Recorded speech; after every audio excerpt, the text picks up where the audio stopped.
Hello, everybody. Welcome back to Read and Reread. I'm Angelia, and today I have a book haul. A book haul that probably should not even be, but yet here it is.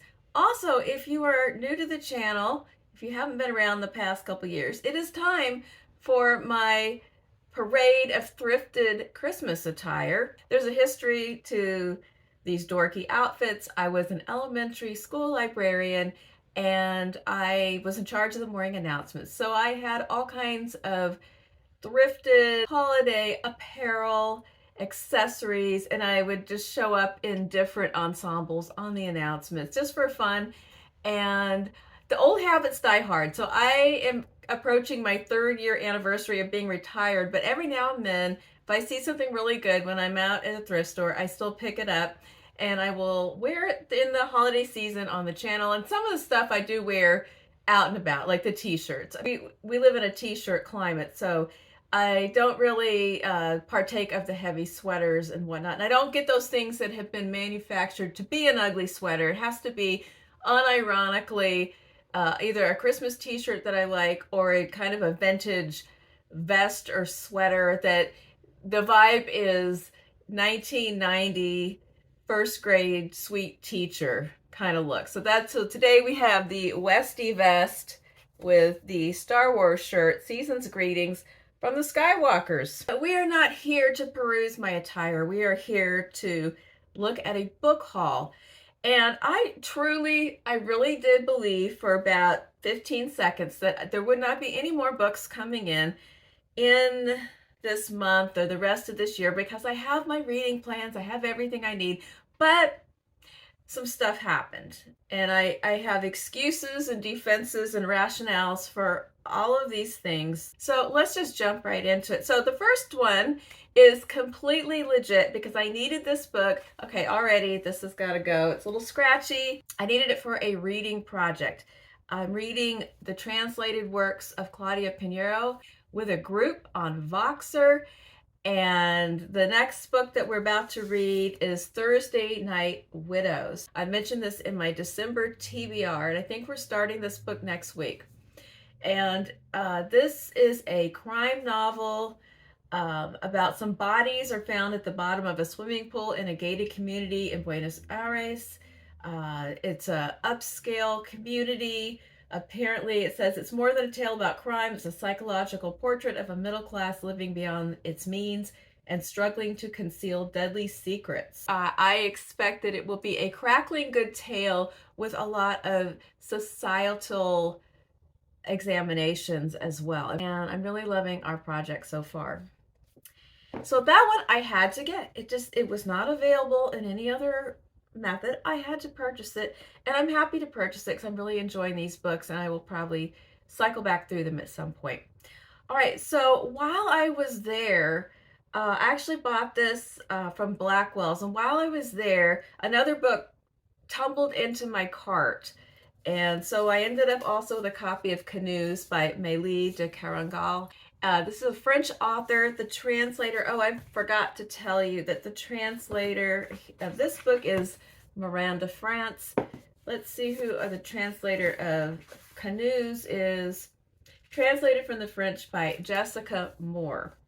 And this is the UK edition. I have her previous book, Eastbound. Oh, she has several previous books, but the one that I read was Eastbound. The US version of Eastbound matches. This one doesn't, but that's okay. But I really like this edition too. And it is a novella and several short stories. 7 interconnected stories orbit a central novella to form a collection which resonates with women's voices. A widower struggles to erase his wife's voice from his answering machine.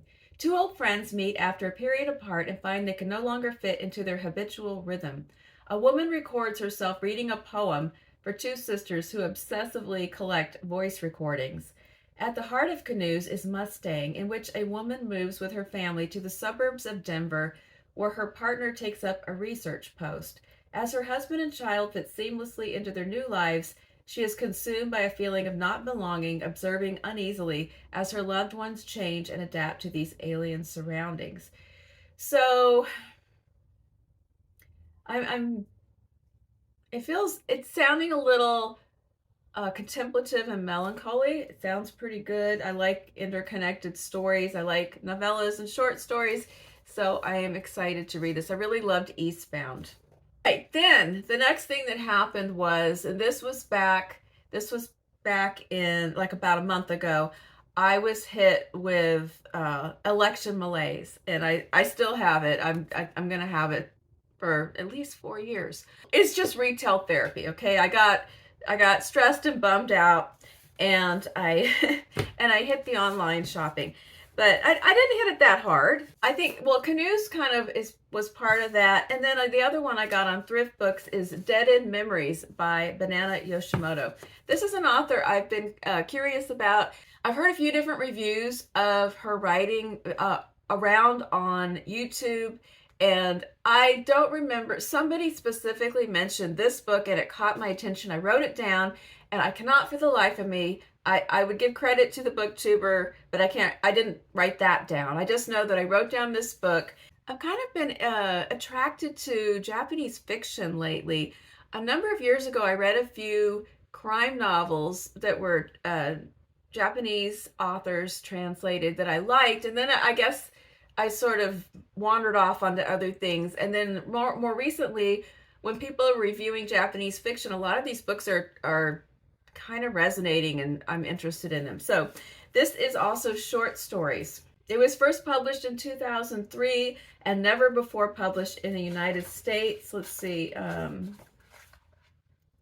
This was translated and became available in the US in 2022. Japan's internationally celebrated master storyteller returns with 5 stories of women on their way to healing that vividly portray the blissful moments and everyday sorrows that surround us in everyday life. Okay, so I'm thinking Quiet Gym. I'm thinking, I don't think it's cozy. Just skimming through, there's some pretty heavy topics in here, but it's about several women that something's happened, some kind of rupture in their lives, and then their path to healing.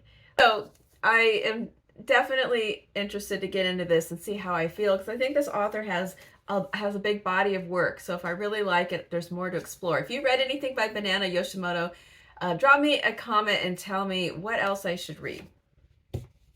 All right, so when I was getting that, I had a freebie coming to me on Thrift Books, and so I picked up another book in the Tales of the City series, Mary Ann in Autumn.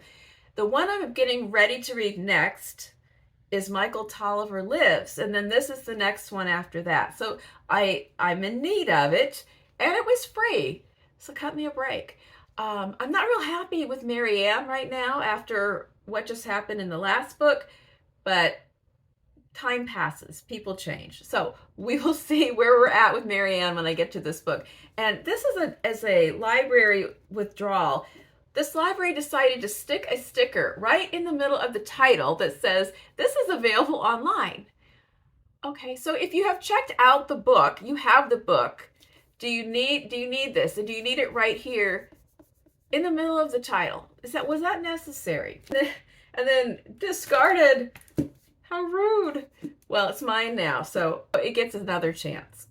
The next thing that happened was the library had a book sale, and they have not had a book sale since early this year, last winter, like maybe February, because there have been renovations going on at the branch where they hold their sales. We do have a bigger branch downtown, but this branch, which is the one in my neighborhood, they have their own dedicated room where things are shelved, and then they just bring in extra carts and tables when they do the sale. And so I don't think they wouldn't have wanted to have to take everything out of this room. They have the room, and it's usually closed. And then when they have the sale, a few times a year, they open it up and they put out the extra stuff. So it was a cause for celebration that the renovations were finished and they were able to have the book sale. Well, I have to support the public library, do I not? So I went to the sale and I did find a few things. The first one, I found a book on the dollar cart, and it is an Erik Larson book, Thunderstruck. So nonfiction book. I have not read this one, and I don't really know much about this one. I have enjoyed all the Erik Larson books that I have read, and there's a couple that I have kind of been on the lookout for. This one had kind of escaped my radar, but it sounds pretty good. This was from 2006, and the description is a true story of love, murder, and the end of the world's great hush. That's in quotation marks. In Thunderstruck, Erik Larson tells the interwoven stories of two men, Hawley Crippen, a very unlikely murderer, and Guglielmo Marconi, the obsessive creator of a seemingly supernatural means of communication whose lives intersect during one of the greatest criminal chases of all time. Set in Edwardian London and on the stormy coasts of Cornwall, Cape Cod, and Nova Scotia, it's a time period of great shipping companies competing to build fastest ocean liners. Dee-dee-dee-da. Marconi races against incredible odds and relentless skepticism to perfect his invention, the wireless, a prime catalyst for the emergence of the world we know today. And Crippen nearly commits the perfect crime. How these things are connected, I will not know until such time as I read this book. Tell me if you've read this one. I don't know anything about the history that is being referred to. I had not heard about this, but it is kind of a perfect copy, and it was $1, so I took a chance. The next one is not so much for me as it is for Stephen, but I might end up reading it at some time.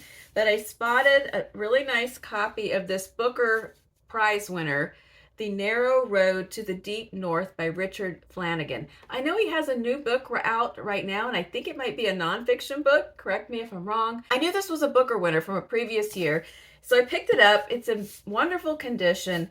And when I read the description, I thought it sounded more like a book that Stephen would be into than myself. So I brought it home, and he did look at it, and he is interested in it. But maybe I will read it at some point. If you have read it, you can drop me a note and tell me what you think. But here's the description. August 1943. In the despair of a Japanese POW camp on the Thai-Burma Death Railway, Australian surgeon Dorigo Evans is haunted by his affair with his uncle's young wife 2 years earlier. Well, you're not supposed to do that, are you?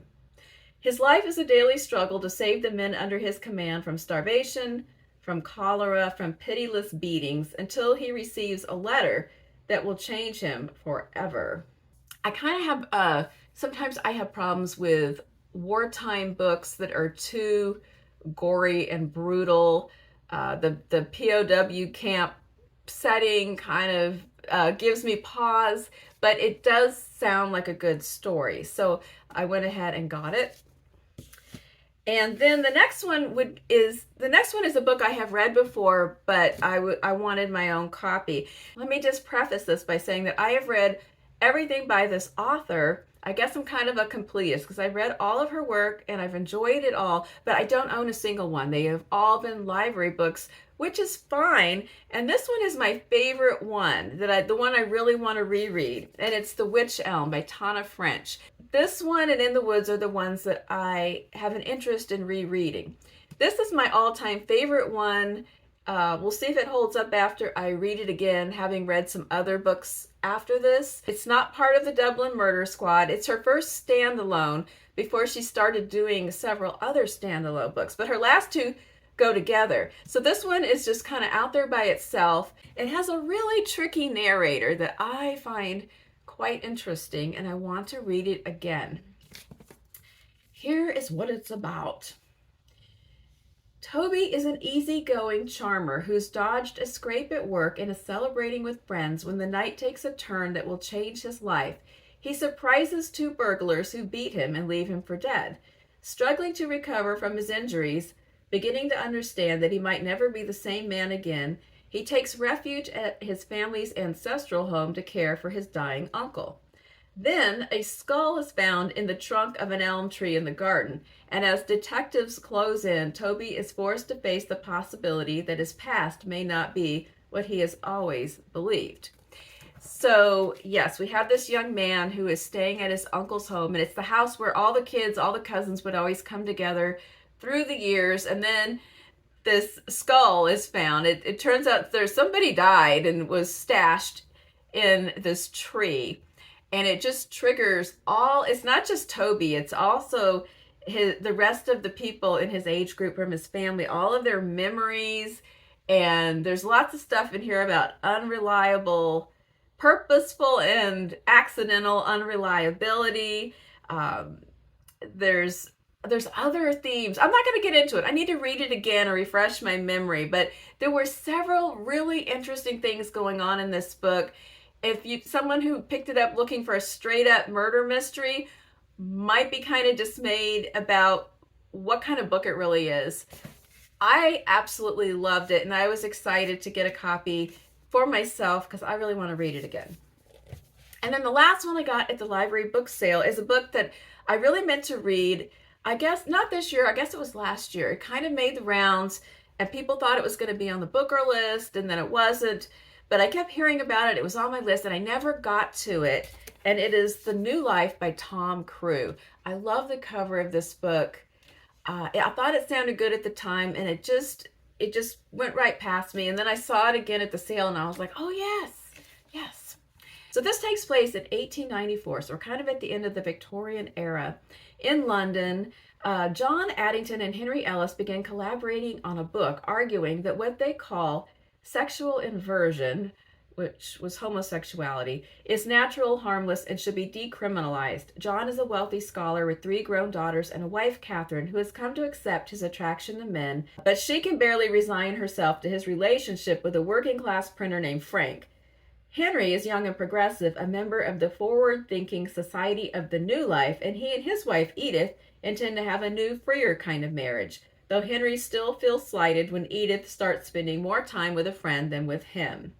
When Oscar Wilde is arrested just before John and Henry's book is to be published, each man must decide whether to risk ostracism and jail, as well as the happiness of those they love, or give up on the project. So it is historical fiction pulled from real events of that time period, and I've just heard that it's a really good story and beautifully written, and so I'm looking forward to that. I was doing it again. I'm looking forward to all of it. Why would I buy it if I didn't look forward to it? I wouldn't buy a book and go, I heard this was a real dud and a major clunker. I am really not looking forward to it, but I bought it. Yeah. Okay, what happened next? Is that not enough? No, more things happened. Reader, I regret to tell you. No, I don't really, because I'm excited about all these books. I went to Thanksgiving, and while we were there, we had a chance to go downtown in Denton, Texas, to recycle books and records. I mentioned this in my last wrap-up. It's a great used books and records store. It's in a big old building. There's a couple of floors and different ramps and corners and nooks and crannies and all kinds of things. All kinds of treasures in there. And I did purchase 4 books. The first one, Back to the Tales of the City Again. It's the first book. I just didn't have a copy. When I read it, I checked it out at the library, and then I decided I wanted to go on in the series, and they had a couple of them kind of scattershot throughout the series, but they didn't have the next one, so I bought it. And by the time I had filled in some holes, I just decided I wanted the whole series. So now I have a copy of the first one. I just keep finding them from assorted editions. So if I just find a good quality copy, that's what I have. Also, I found something that I need for my upcoming play project. Stay tuned pretty soon for an announcement video about my 2025 drama reading project, and I hope some people will want to participate. But one of the playwrights that will be in the project is Joe Orton, and the play will be Loot. This is his complete plays. There's 1, 2, 3, 4, 5, 6, 7. I think I've read 2 of these plays in the past. So Loot by Joe Orton. I have absolutely no recollection what this play is about, but I know that I read it back in the 80s. This collection was copyright 1976. The plays, I believe, were a lot of them written in the 60s. Loot first published in 1967. When I get to this part of the play project, I will have more information about the playwright, the play, the history of it all. I do know I became interested in this playwright because I saw the movie in the 80s, Prick Up Your Ears, starring Gary Oldman, one of my favorite actors. And that was the first time I had heard about him. I liked the movie. I was curious about Joe Orton. So then I went and read a couple of his plays, and that was it. Now it's now, and I'm coming back around. But this was a great find. It's a in really good condition, and I can read everything that he wrote at my leisure. I also got, this is BookTube made me do it. It's got some store bookmarks in it. I get them out. Now in November by Josephine Johnson. This was a Pulitzer Prize winner. This is sort of a BookTube darling. I've heard about it on many channels. I do like this cover. And I don't know that much about what it's about. I think it's kind of a Dust Bowl story, a lost gem of 20th century literature. Josephine Johnson's 1934 Pulitzer Prize winning novel follows a year in the life of a family struggling to survive the Dust Bowl. So I've looked for this book in a few different bookstores, and I've looked for it online, and it was always kind of tattered copies. And so this very nice, perfect looking, I guess it was a remainder. It's got a dot on it, but anyway, it is now in my possession, and this is one, I'm just taking this one on faith. So many people said how much they loved it. I went looking in the mystery and crime section of recycled books for Patricia Highsmith, and I was specifically looking for Strangers on a Train, which I did not find, but I did find the selected short stories of Patricia Highsmith. I didn't even know that there were short stories, and here I am in possession of this rather hefty volume of them. But then I thought about the way that she writes and realized she might write some real banger short stories. So I'm on this kind of, well, I can't say it's a tear because I've only read one book so far, but I'm on an interest tear of Patricia Highsmith. So I really want to read Strangers on a Train, and I want to read The Price of Salt, and maybe go further in the Ripley series, because I loved The Talented Mr. Ripley when I read it earlier this year. But now here's short stories, and you know I do love some short stories. And this is from several collections. So I'm going to have to do some research on the history about Highsmith as a short story writer, but I could not pass up this really beautiful volume of stories. All right, now there's one more book. Last but definitely not least, in any sense of the word, and totally not my fault, is this copy of Lonesome Dove that was sent to me by Marcia Johansson. Marcia, wonderful viewer on mine and many other channels, and a generous, good friend, sent me this copy of Lonesome Dove. Oh dear, big book trepidation for days and days. But I know it's a beautiful novel that is so widely beloved by so many people whose taste I have faith in. I know that when I do read it, that I will love it. And this is a nice one. Look at the nice picture. I love this cover. And on the back it says, if you only read one Western novel in your life, read Lonesome Dove. There's actually, I can only think of two Western novels that I actually want to read, and it's Lonesome Dove and True Grit. But here we go. It is huge. I'm not going to commit on film to when I plan to read this, but I do plan to read this. And thank you so much, Marcia. Also, inside I found this beautiful card with James Baldwin, and it has an excerpt from Giovanni's Room embedded in it. This will be a beautiful bookmark. So thank you again so much, Marcia. That is just a wonderful little gift. And so there you have it, the story of a haul and all of my excuses for why it is here. So I'm stopping. I'm done. I'm excited. I hope you have a great day. I'll be back on Friday. See you then.